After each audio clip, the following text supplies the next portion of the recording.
High বন্ধুরা, অর্চনা kitchen blog নিয়ে আমি চলে এসেছি। দেখো, আমি আজ নিরামিষ একটা রেসিপি বানাবো। পালং শাক দিয়ে, বড়ি দিয়ে, আলু দিয়ে তরকারি বানাবো। তা দেখতে থাকো তোমরা আমি কেমন করে বানাই। হলুদ, আলুটা ভাজছি, তা ভাজা ভাজা ভাজা হচ্ছে, হলুদ দিয়ে দিয়েছি, দিয়ে একটু ভালো করে ভেজে ভেজে নিচ্ছি, একটু সুন্দর করে ভেজে ভেজে নিচ্ছি একটু। তারপরে নুন দিলাম, পরিমাণ মতো নুন দিলাম। এবার নুন দিয়ে নাড়তে থাকবো ওটাকে। ভালো করে এটা নাড়তে নাড়তে বেশ ভালো সুন্দর কালার আসবে। দেখো আলুটা কতটা হাফ সিদ্ধও হয়ে গেছে। দেখো কত সুন্দর, আমি দেখছি আলুটা সিদ্ধই হয়ে গেছে। এরকম করে ভালো করে ভেজে ভেজে, খুব সুন্দর করে ভেজে ভেজে তরকারিটা বানাবে, তবে খেতে ভালো লাগবে, টেস্ট লাগবে। তা আমার এবারে লঙ্কা দেবো, একটু পরিমাণ মতো লঙ্কা দিয়ে দিচ্ছি।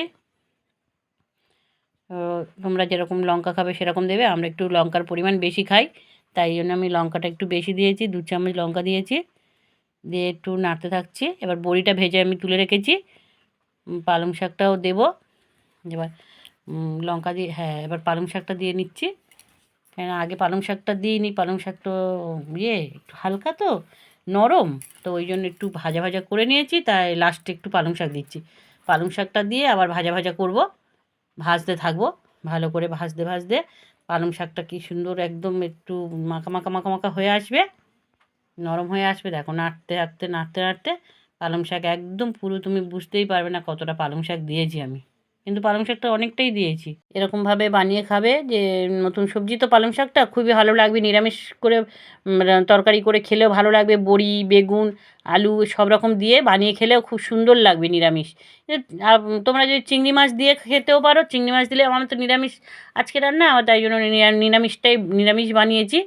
এরকম করে বানিয়ে খেয়ে দেবে। বড়িটা দিয়ে দিলাম, দিয়ে একটু হালকা করে জল দিলাম। হালকা করে জল দেওয়ার পরে এবার একটু ওইটা ঘরের বড়ি আমরা বানিয়েছি, তো দিয়ে দিয়ে ঢাকা দিয়ে দিলাম। ঢাকা দিয়ে 10 মিনিট রাখলাম। এবার আবার ঢাকনাটা খুলে দিলাম, খুলে দিয়ে একটু নাড়াচাড়া করে নেব।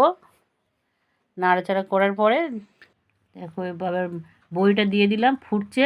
তা বড়িটা বেশি নাড়ছি না, বেশি নাড়লে তো বড়িটা ভেঙে যাবে।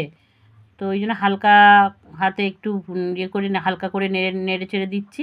দিলে বড়িটাও ঠিক গোটা গোটা থাকবে, তরকারিটাও ভালো লাগবে, দেখতেও খুব সুন্দর লাগবে। এখন বাকি আছে, তরকারিটা হচ্ছে। হ্যাঁ, দেখো কত সুন্দর কালারটা এসছে। দেখো তরকারিটা আমার হয়ে গেছে, নামিয়ে নিয়েছি। দেখো এরকম করে বানিয়ে খাবে, খুবই সুন্দর লাগবে। এবার আমি একটু জিরে গুঁড়ো দিয়ে দেবো এর উপরে, হালকা করে জিরে ধনে একসাথে আমার গুঁড়ো করা আছে, ওটা একসাথে মিক্সড করা আছে, দিয়ে দিলাম। আপনাদের ভালো লাগলে লাইক করো, কমেন্ট করো, শেয়ার করো, সাবস্ক্রাইব করতে ভুলো না বন্ধুরা।